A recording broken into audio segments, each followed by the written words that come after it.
स्वामी जी प्रणाम। प्रणाम। कुछ साधक साधिकाओं के आज के प्रश्न हैं। शुरुआत कीजिए। जी, मैं एक शिक्षिका हूँ। बच्चों को आनंदपूर्ण कला सिखाने के लिए ध्यान कराना चाहती हूँ, किंतु स्कूल के मालिक इसकी अनुमति नहीं देते। मैं क्या करूँ?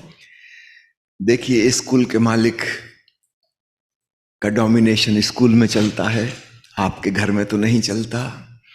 आप अपने घर में या कहीं और उन बच्चों को बुला लीजिए जिनको इंटरेस्ट में है, उनको वहाँ ध्यान सिखाइए। कोई ना कोई ऐसी जगह मिल जाएगी, हो सकता है आपके शहर में कोई ओशो ध्यान केंद्र हो, वहाँ आमंत्रित कर लीजिए। तो कुछ उपाय खोजा जा सकता है। ये जिद मत करिए कि स्कूल में ही सिखाएंगे। नेचुरली स्कूल के मालिक, उनकी मर्जी होगी तो ही वैसा हो पाएगा, वरना नहीं हो पाएगा। या फिर आप स्कूल बदल लीजिए, कोई दूसरा मालिक का स्कूल ढूंढ लीजिए जहां पर वे ओशो प्रेमी हो, ध्यान की तरफ उन्मुख हो। ठीक है जी गुरुदेव। एक मित्र पूछते हैं, हमें घर जाकर एक एक्टिव ध्यान करना है या अधिक? मुझे नटराज ध्यान पसंद है, फिर दिन भर निष्क्रिय ध्यान करूं? हाँ, एक ध्यान करना है, एक्टिव ध्यान, सक्रिय ध्यान, कोई सा भी जो आपको अच्छा लगता है। जैसे इन्होंने कहा नटराज ध्यान अच्छा लगा। शिव शक्ति साधना शिविर में नटराज ध्यान, गौरी शंकर ध्यान, शिवनेत्र ध्यान, इनकी हमने साधना की है। जो अच्छा लगा हो आपको उसी को चलने दीजिए, और बाकी समय पैसिव मेडिटेटिव अवेयरनेस, निष्क्रिय साधना कीजिए। मैं कई सालों से बिना विधि के ध्यान में बैठने का अभ्यास करता हूँ। आज तक निराशा ही हाथ लगी। क्या कोई विधि अपनाऊं? पक्का है कि विधि से ध्यान फलित होगा? देख, अगर आप गारंटी मांगेंगे, ऐसी कोई गारंटी नहीं हो सकती, है ना। विधि से ध्यान नहीं होता वस्तुतः। विधि करते करते हम अविधि की अवस्था में पहुंच जाते हैं। वो जो क्रिया है ध्यान की, अंततः वह निष्क्रियता में ले जाती है और तब ध्यान फलित होता है। तो अगर आपने ऐसी गारंटी मांगी कि क्या फला फला क्रिया करने से, विधि करने से ध्यान हो जाएगा, तो नहीं होगा, क्योंकि आप उसके बिल्कुल पीछे पड़ जाएंगे। निश्चित रूप से विधि का उपयोग है, क्रिया का उपयोग है, लेकिन परिणाम तब आता है जब हम करते करते करते निष्क्रियता की अवस्था में पहुंच जाते हैं। वह सहज रूप से फलित होता है। लेकिन कोई व्यक्ति बहुत जिद्द करके उसके पीछे पड़ जाए कि होना ही चाहिए, तो फिर नहीं हो पाएगा, क्योंकि उसकी क्रिया जारी रही भीतर भीतर। वो जो वेट कर रहा है होना चाहिए, उसका जो आग्रह है, ये भी एक सूक्ष्म मानसिक क्रिया है, तो निष्क्रिय हो नहीं रहा। यहां तक कि इंतजार करना भी एक क्रिया है।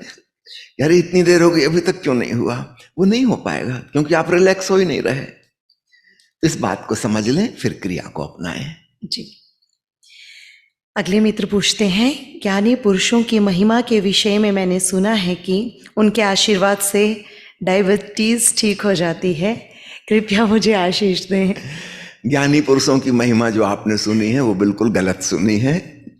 जिन्होंने आपको सुनाई है वो स्वयं ही अज्ञानी रहे होंगे। मुझे खुद डायबिटीज है, मैं अपनी डायबिटीज ठीक नहीं कर पा रहा हूं। माँ प्रिया को डायबिटीज है, वो ठीक नहीं हो रही है। शारीरिक रोग अलग चीज है, आध्यात्मिक साधना अलग चीज है। कृपया इस डिफ्रेंशिएशन को खूब अच्छे से समझ लीजिए।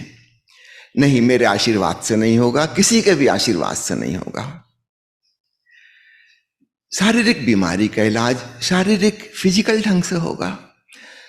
हमारे देश में हम कहते हैं कि हम बड़े स्पिरिचुअलिस्ट हैं, और बिल्कुल हम मटेरियलिस्टिक डिमांड करते हैं अध्यात्म से। इतने ज्यादा मटेरियलिस्टिक तो पश्चिम के लोग नहीं हैं। भारत में योग की साधना करने वाले अधिकांश लोग इसी भ्रम में रहते हैं कि ये ठीक हो जाएगा, वो ठीक हो जाएगा। अच्छी बात है, योगासन से अगर ठीक हो जाएगा, लेकिन याद रखना यह भी एक मटेरियलिस्टिक एटीट्यूड ही है।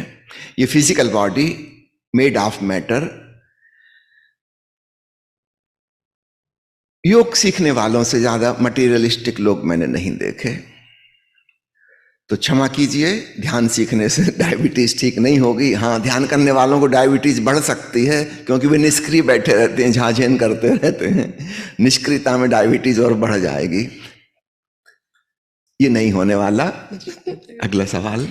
मित्र पूछते हैं, ओशो को अभी भी ठीक तरह से लोग नहीं समझ पाते हैं, कब समझेंगे?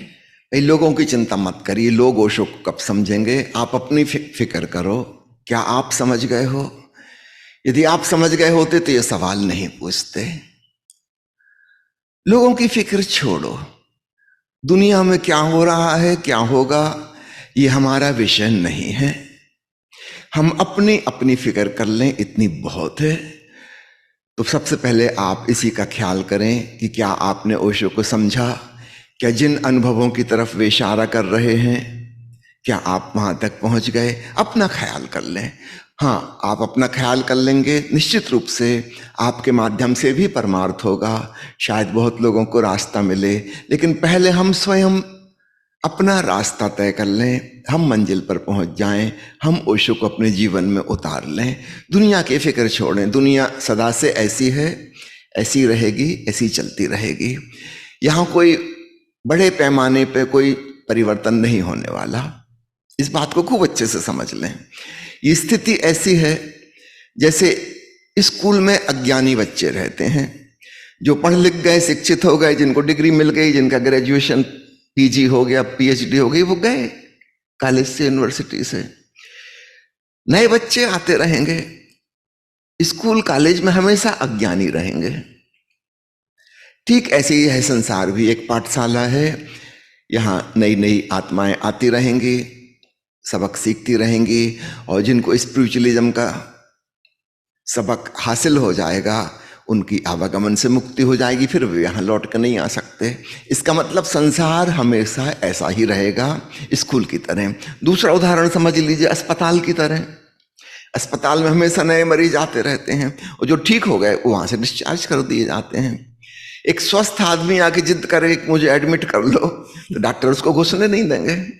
ठीक ऐसे ही अस्तित्व का नियम है, जो व्यक्ति आत्मज्ञान को उपलब्ध हो गया उसका इस जगत में फिर प्रवेश नहीं है, कोई जरूरत नहीं है। यह तो पाठशाला है, यह तो एक चिकित्सालय है। तो जो रुग्ण चेतनाएं हैं वो आएंगी अपना इलाज कराने, और स्वस्थ हो जाएंगी तो चली जाएंगी। इसका मतलब अस्पताल में हमेशा मरीजों की भीड़ रहेगी। इसलिए आप इस बात की चिंता मत करिए, दुनिया कब समझेगी, आप बस अपना ख्याल करिए। चलिए नेक्स्ट। विनती है कि दर्पण ध्यान विधि की पूरी जानकारी विस्तार से समझाएं। दर्पण ध्यान रात्रि को किया जाता है। एक बड़े आईने के सम्मुख आप बैठ जाइए, सारी रोशनी बुझा दीजिए, केवल 2 दीपक या मोमबत्ती आपके साइड में जलती हों, और साइड में ऐसी पोजीशन में रखें कि आपको मोमबत्ती दिखाई ना दे और मोमबत्ती का रिफ्लेक्शन भी आईने में ना दिखाई दे। केवल मोमबत्ती से आपके चेहरे पे जो रोशनी पड़ रही है, आपका चेहरा आईने में दिखाई दे, और अपने ही आज्ञा चक्र पर दर्पण में ध्यान को केंद्रित करें। यह 40 मिनट की ध्यान विधि है। एक सावधानी इसमें बरतनी है, केवल साहसी मित्र ही इस विधि को करें। मिरर मेडिटेशन करते हुए एक दिन ऐसा आता है, करीब करीब 1 महीने 2 महीने के बाद, कि एक दिन वो जो दृश्य दिखाई दे रहा था वहां पर कुछ अन्य चेहरे नजर आने लगते हैं। हमारी ही पिछली जन्मों की स्मृतियां जो मन में बसी हैं वे उभर के प्रकट होने लगती हैं। तो बड़ी घबराहट होती है। इसलिए भयभीत किस्म के लोगों के लिए यह ध्यान विधि नहीं है। और कभी कभी तो ऐसा भी हो जाता है, 2-2.5 महीने बीतते बीतते जानवरों का चेहरा दिखने लगे। तब तो बड़ा भय पकड़ता है कि यह क्या मेरा चेहरा बदल गया? नहीं, आपका ये वाला चेहरा तो यही है, लेकिन अब आप इतने अवचेतन में अपने भीतर डूब गए कि वहां की स्मृतियां प्रकट हो गईं। और फिर एक दिन महासौभाग्य का आता है, दर्पण में कुछ भी नहीं बचता, ब्लैंक, बिल्कुल खाली आईना। फिजिक्स के नियम के हिसाब से तो ऐसा नहीं होना चाहिए। आप देख रहे थे रोशनी है, आपके चेहरे की इमेज बन रही थी, वो कैसे गायब हो सकती है? नहीं, तो फिजिकल रियलिटी के हिसाब से ऐसा नहीं होता। लेकिन चूंकि आप दृष्टा भाव को, साक्षी भाव को साधने की कोशिश कर रहे थे, एक क्षण ऐसा आएगा कि वास्तव में आपकी पूरी ऊर्जा अंतर्मुखी हो गई, दृष्टा पर आ गई, आपके लिए दृश्य विलीन हो गया। कोई और देख रहा होगा तो उसको दिखाई देगी आपकी छवि आईने में, लेकिन आपको नहीं दिख रही, क्योंकि आप दृश्य से प्रतिक्रमण करके, प्रत्याहार करके दृष्टा पर आ गए। चूंकि आप साक्षी में डूब गए, आपके लिए आईना खाली हो गया। उस दिन समझना आपका ध्यान पूरा हुआ, उसका लक्ष्य हासिल हो गया। जी। मित्र पूछते हैं कि कभी कभी स्पेस में देखते हुए ऐसा लगता है मानो स्पेस मुझे देख रहा है। सोते हुए अचानक ऊर्जा के झटके से नींद टूट जाती है और चारों ओर एक प्रेजेंस का अनुभव होता है। फिर लगता है कि स्पेस मुझे देख रहा है। क्या यह सब मेरा भ्रम है? यह भ्रम नहीं है, बिल्कुल ठीक हो रहा है। इसका स्वागत कीजिए ताकि वह और हो सके। यदि आपने संदेह पैदा किया कि क्या यह भ्रम है, इल्यूजन है, मैं किसी सपने में तो नहीं खो गया, तो फिर वह अनुभव होना बंद हो जाएगा। बहुत महत्वपूर्ण अनुभव आपको हो रहा है। कुछ विरले साधकों को ऐसा होता है। श्रद्धा भाव से इसका स्वागत कीजिए ताकि वह और घटित हो सके। यहां पर सभी मित्रों को एक बात कहना चाहूंगा, एक जनरल नियम सभी साधकों के लिए। जब भी कुछ शांतिदायी, आनंददायी, महत्वपूर्ण घटित हो, उस पर श्रद्धा कीजिए, उस पर संदेह और शक मत लाइए। और जहां कुछ दुखदाई है, जिससे उदासी आती है, अशांति आती है, बेचैनी आती है, शक करना हो तो उस पर शक कीजिए, है ना। अक्सर हम उल्टा करते हैं। जो दुखदाई है उस पर तो हमको एकदम ट्रस्ट है कि ये तो सचमुच है, वास्तव में भरोसा है हमारा। निगेटिव पर हमारा बड़ा भरोसा है ना। कोई व्यक्ति आके कहता है कि अशांति है, दुख है, बड़ी मानसिक तकलीफें हैं, कभी नहीं कहता कि कहीं ये भ्रम तो नहीं है।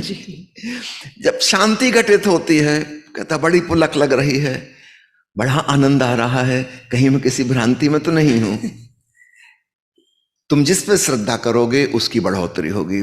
श्रद्धा को ऐसा समझना जैसे किसी पेड़ पौधे में हम खाद पानी देते हैं, वह वृक्ष बढ़ेगा। और संदेह ऐसे है जैसे जहर, तो जिस पौधे में आप जहर सींचेंगे वो पौधा नष्ट हो जाएगा। मुल्ला नसरुद्दीन का एक किस्सा याद आ रहा है। रोज पहुंच जाता था अपने फैमिली फिजिशियन के पास कि साहब ये बीमारी है, वो तकलीफ है। डॉक्टर भी उससे घबरा गया था, थक गया था। भली भांति पता था कि सब मानसिक इसके भ्रम है।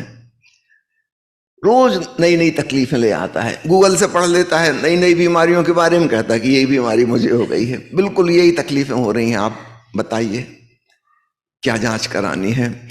डॉक्टर भी थक गए। एक दिन उसने कहा नसरुद्दीन तुम ऐसा करो, अब तुम्हें दवाइयों की जरूरत नहीं है, तुम थोड़ा आबो हवा बदल लो, कहीं हिल स्टेशन पे चले जाओ, यहाँ गर्मी बहुत है, वहां थोड़ी शीतलता मिलेगी, तुम्हारा दिमाग भी ठंडा होगा, अच्छा लगेगा तुम्हें। नसरुद्दीन का बिल्कुल ठीक। अगले ही दिन वह चला गया। नेक्स्ट शाम को डॉक्टर के पास फोन आया कि डॉक्टर साहब आपने जैसा कहा था वाकई में वैसे ही हुआ, बहुत अच्छा लग रहा है, I am feeling very good. अब बताइए आपकी क्या डायग्नोसिस है?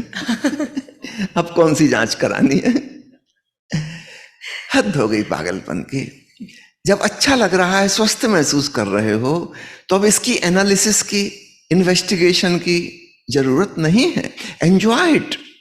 हाँ, तकलीफ है तो जरूर जांच करनी होगी कि किस बात की तकलीफ है, ताकि हम उसे दूर कर सकें। स्वास्थ्य की एनालिसिस नहीं करनी।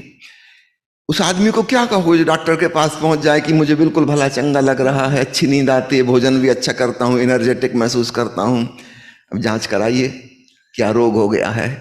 डॉक्टर भी अपना सिर पीट लेगा कि किस आदमी से पाला पड़ गया। ठीक यही बात हमें अध्यात्म में स्मरण रखनी है। जब कहीं कुछ सुंदर, सत्यम शिवम सुंदरम की दिशा में, शांति, प्रीति, मुक्ति की दिशा में कुछ अनुभूति हो, श्रद्धा भाव से उसे स्वीकार करना, उसे गले लगाना, ताकि वह और गहराई से हो सके। तो इन सज्जन को जो हो रहा है जी, ये बधाई के पात्र हैं। एनालिसिस की जरूरत नहीं है।